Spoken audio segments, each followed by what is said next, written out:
អស់រយៈពេល49ឆ្នាំហើយដែលព្រះពុទ្ធបរមគ្រូបានធ្វើដំណើរដោយជើងទទេនៅតាមបណ្ដោយច្រាំងគង្គា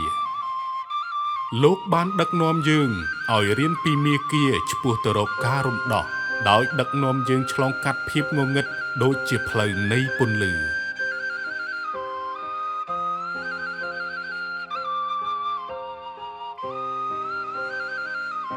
ព្រះពុទ្ធបានប្រសូតជាព្រះអង្គម្ចាស់នៃត្រកូលសក្យៈហើយត្រូវបានគេដាក់ឈ្មោះថា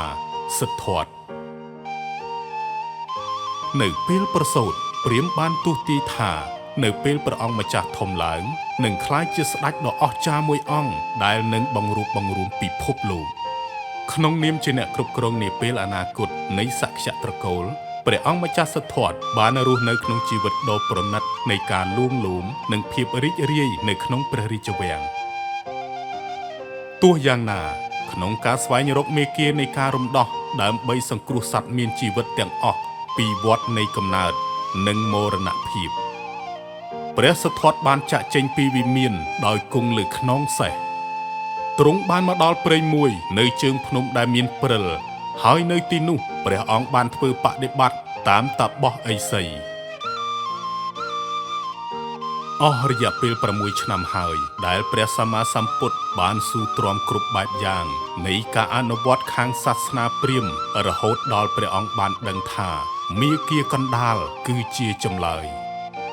ការបដិបត្តិដូចជាការលេងឧបករណ៍តន្ត្រីខ្សែពិណនឹងដាច់ប្រសិនបើវាតឹងពេកឬមិនបញ្ចេញសំឡេងបើវាធូរពេកភាពរីករាយនៅក្នុងអារម្មណ៍រីករាយឬភាពជ្រាលជ្រៅបំផុតគឺជាឯកសារភ្ជាប់ធ្វើឲ្យមានសន្តិភាពជាមួយនឹងមាគ៌ាកណ្ដាលដើម្បីទទួលបាននូវការរំដោះរាងកាយនិងចិត្តព្រះសិទ្ធត្ថអង្គុយធ្វើសមាធិនៅក្រោមដើមពោធិ៍តែម្នាក់ឯងព្រះអង្គបានប្រឈមមុខជាមួយនឹងការវាយធ្វើបាបពីកងទ័ពអាក្រក់របស់មារាធិរាជសមណៈវ័យក្មេងតើអ្នកអាចបង្ហាញថាអ្នកខ្លាចជាព្រះពុទ្ធយ៉ាងដូចម្ដេច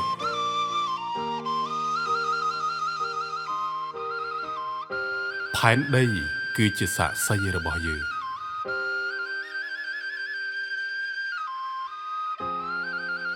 គ្រានោះព្រះសិទ្ធត្ថមានសភាពស្ងប់ស្ងៀមនឹងការអស់ទៅនៃអសវៈព្រះអង្គបានត្រាស់ដឹងហើយព្រះអង្គបានត្រាស់ជាព្រះពុទ្ធពិតជាចម្លែកសត្វមានជីវិតទាំងអស់មានលក្ខណៈជាព្រះពុទ្ធប៉ុន្តែវាត្រូវបានគ្របសង្កត់ដោយការរំខាននិងការភ័ន្តច្រឡំខ្ញុំចង់បន្ទាបខ្លួនខ្ញុំមិនមែនជាទាសករដោយកិត្តិនាមនិងទ្រព្យសម្បត្តិទេខ្ញុំបានមកផ្សព្វផ្សាយព្រះធម៌ដើម្បីរំដោះសត្វមានជីវិតទាំងអស់ចេញពីសមុទ្រសង្សារវដ្តភាពថ្កុំថ្កើងរបស់ព្រះអង្គជាស្ដេចព្រះអង្គស្រឡាញ់ប្រជាជនរបស់ព្រះអង្គដូចជាកូនរបស់ទ្រង់ដែរស្ដេចមិនគួរជិះជាន់ប្រជាជនទេជីវិតគួរតែមានតម្លៃស្មើគ្នាព្រោះគ្មានអ្វីដែលគួរឲ្យគោរពជាងជីវិតខ្លួនឯងទេអ្វីក៏ដោយឋានានុក្រមមនុស្សគ្រប់រូបមានផ្នែកខាងក្នុងផ្ទាល់ខ្លួនដែលអាចបញ្ចេញពន្លឺបាន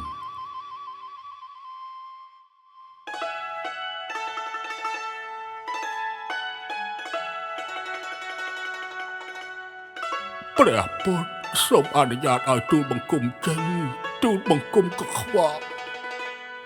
នីតិយើងមិនគួរណាមើងងាយខ្លួនឯងទេ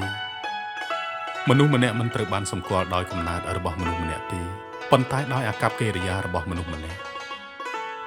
អ្នកសម្អាតភាពកខ្វក់ចេញពីផ្ទះរបស់មនុស្សខ្ញុំសម្អាតភាពកខ្វក់ចេញពីបេះដូងរបស់មនុស្សដូច្នេះអ្នកនិងតថាគតគឺដូចគ្នាសូមក្រោកឡើង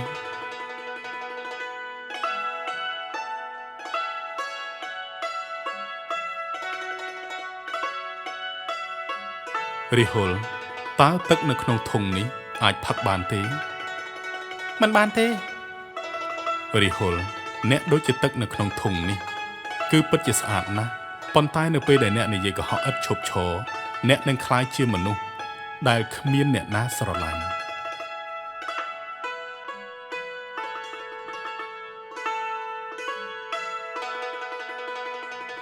អនុរុទ្ធចាំតថាគតដេឲ្យទាំងពួកសិស្សក៏មិនមែនជាមនុស្សដែលធ្លាប់មានអារម្មណ៍មិនធ្លាប់បានចាត់ទុកជាខ្ញុំដែរតថាគតក៏ជាសមាជិកនៃព្រះសង្ឃ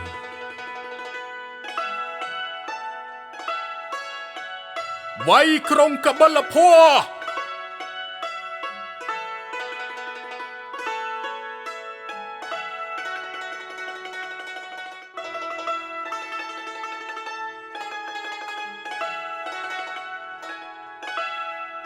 ព្រះអង្គសមណៈ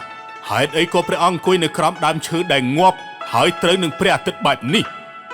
សូមចូលទៅក្នុងម្លប់ទៅ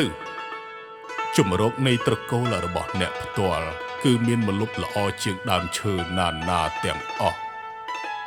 ភាពថ្កុំថ្កើងរបស់អ្នកតើអ្នកមិនអាចដឹងទេឬចាប់តាំងពីការត្រាស់ដឹងតថាគតបានបង្ហាញអ្នកអំពីផ្លូវអរិយមគ្គ8ការយល់ដឹងត្រឹមត្រូវការគិតត្រឹមត្រូវការនិយាយត្រឹមត្រូវសកម្មភាពត្រឹមត្រូវការរស់នៅត្រឹមត្រូវការខិតខំប្រឹងប្រែងការគិតត្រឹមត្រូវនិងការផ្ដោតអារម្មណ៍ត្រឹមត្រូវតថាគតមិនដែលនឿយហត់ក្នុងការបង្រៀនព្រះធម៌ទេព្រះពុទ្ធបានប្រសូតក្នុងវិមានមួយក្នុងយុវវ័យព្រះអង្គបានក្លាយជាព្រះសង្ឃព្រះអង្គបានត្រាស់ដឹងនៅក្រោមដើមពោធិព្រឹក្សនៅព្រះជន្ម80ព្រះវស្សាព្រះពុទ្ធបានចូលនិព្វាននៅចន្លោះក្រោមដើមសាលព្រឹក្សមួយគូតថាគតបានប្រគល់ឲ្យសត្វមានជីវិតទាំងអស់ដែលតថាគតអាចធ្វើបាននិងបានដាំគ្រាប់ពូជនៃការរំដោះសម្រាប់អ្នកដែលមិនទាន់រកផ្លូវទៅឃើញសូមឲ្យព្រះឱវាទនេះជាគ្រូរបស់អ្នកហើយការបង្រៀនរបស់តថាគតជាការណែនាំរបស់អ្នកហើយតថាគតនឹងនៅជាមួយអ្នកជារៀងរហូត